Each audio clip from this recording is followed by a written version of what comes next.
शिवशांती सेवाभावी संस्थेच्या वतीने निडेबन येथे हत्ती कुकूचा कार्यक्रम संपन्न. उदगीर तालुक्यातील निडेबन येथील अंगणवाडी 3 फेब्रुवारी रोज सोमवारी सकाळी 11 वाजता मकर संक्रांतीचे औचित्य साधून शिवशांती सेवाभावी संस्थेच्या वतीने खास गावातील महिलांसाठी हत्ती कुकूचा कार्यक्रम आयोजित केला होता. या कार्यक्रमात गावातील सुवासिनी महिलांना बोलावून मकर संक्रांतीचा वाण म्हणून एक छोटीशी भेट वस्तू दिली. यावेळी महिलांनी एकमेकांना तिळगुळ भरविला. या कार्यक्रमाला गावातील महिला उपस्थित होत्या. त्याच हत्ती कुकूचा कार्यक्रम अंगणवाडीतील चिमुकल्या समोर घेण्यात आला.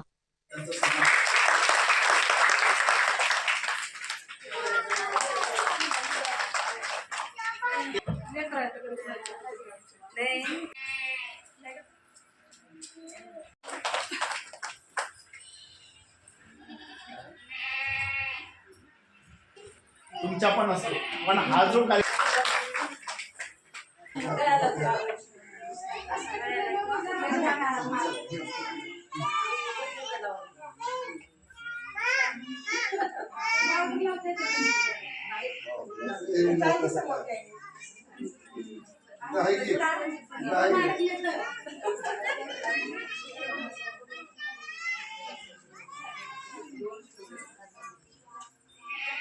हा जो कार्यक्रम आहे तो कार्यक्रम येथे आपल्या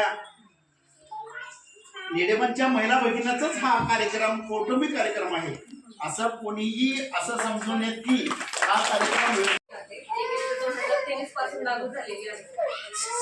पालक कोणताही असो, कास्ट कोणतीही असो, फक्त त्यांचं उत्पन्न मिनिमम क्रायटेरियामध्ये आहे अशा सर्वांनी, आणि त्यांच्या 2 मुली आहेत, पहिली मुलगी आणि दुसरी मुलगी, त्यांना 1,01,000 रुपये तिच्या वयाच्या 18 वर्षापर्यंत भेटणार आहे. त्या योजनेचा सर्वांनी लाभ घ्यावा. चंचलाताईंना सगळे डॉक्युमेंट काय आहेत सगळ्यांची माहिती आहे. तुम्ही त्यांच्याकडे या. डॉक्युमेंट कोणते लागणार आहेत, फॉर्म कसा भरावा लागतो, त्याच्यानंतर प्रोसेस काय आहे. आणि विशेष म्हणजे हा कार्यक्रमाचा उद्देश सगळीकडे आता मकर संक्रांत आहे, सर्वजण एकमेकांच्या घरी जाऊन हळदी कुंकवाचा किंवा वाणाचा कार्यक्रम साजरा करतात. अंगणवाडीमध्ये अशा प्रकारचा कार्यक्रम ठेवणं याचा एकच हेतू आहे की त्या शासनाच्या विविध योजना, महिला बालकल्याणच्या असो किंवा समाज कल्याणच्या असो किंवा बांधकाम विभागाच्या काही योजना असो, त्या तुमच्यापर्यंत जाव्या आणि कोणताही लाभार्थी त्याच्यापासून वंचित राहू नये, याचा हाच एक निमित्त मात्र हेतू आमच्या चंचलताई हुगे यांनी ठेवलेला आहे.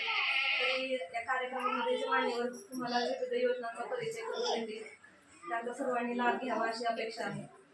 आपल्या महिला व बालकल्याण विभागाच्या विषयी बोलायचं झालं तर ते जे आपले बालक आहेत, 0 ते 6 वर्षापर्यंतचे बालक आहेत, 3 पालक आहेत, आणि झालं गरोदर माता, स्तनदा माता, यांच्या आरोग्याची काळजी कशी घ्यायची, त्यांना पूर्ण लसीकरण असेल किंवा इतर आहार असेल, याच्याविषयीची माहिती आहे ती फक्त तुम्हाला अंगणवाडीमधूनच भेटत असेल. आता हे आज तुम्ही एवढ्या महिला इथं जमा झालेल्या आहेत, याच्यापैकी किती महिला येतात दर महिन्याला चंचलाताईकडे की सांगा आम्हाला काही एखादी नवीन योजना आली, किंवा आमच्या बालकांचं वजन त्यांनी महिन्याला घेतात, माझ्या बालकाचं वजन किती आहे असं खात्याने विचारण्यासाठी किती जण येतात अंगणवाडीमध्ये.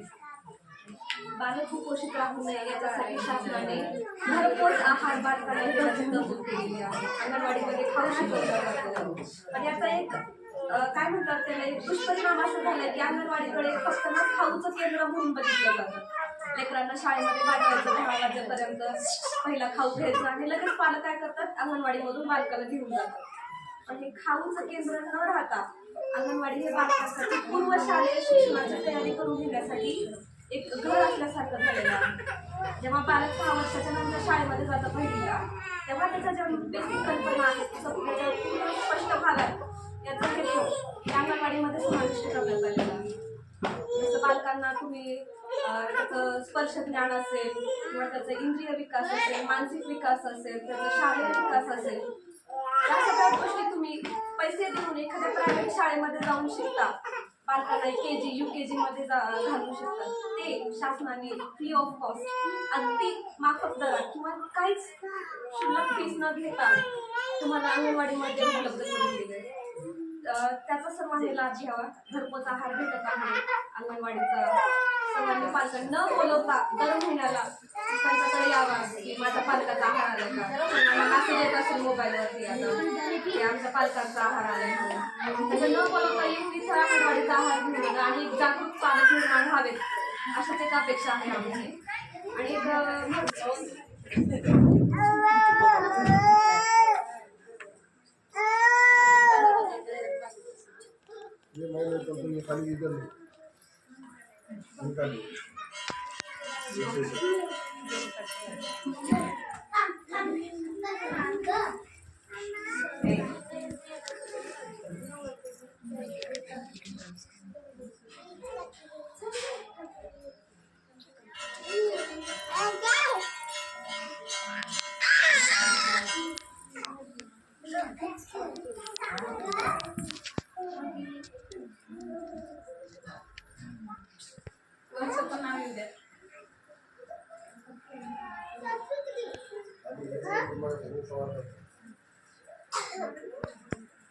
तुम्हाला येता येईल इकडे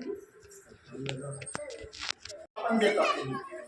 त्यानंतर शासनाच्या काही विविध योजना असतात जसे की महिला बाल कल्याण विभागाकडून असेल अपंग दिव्यांगांसाठी वगैरे कुठल्या योजना असतील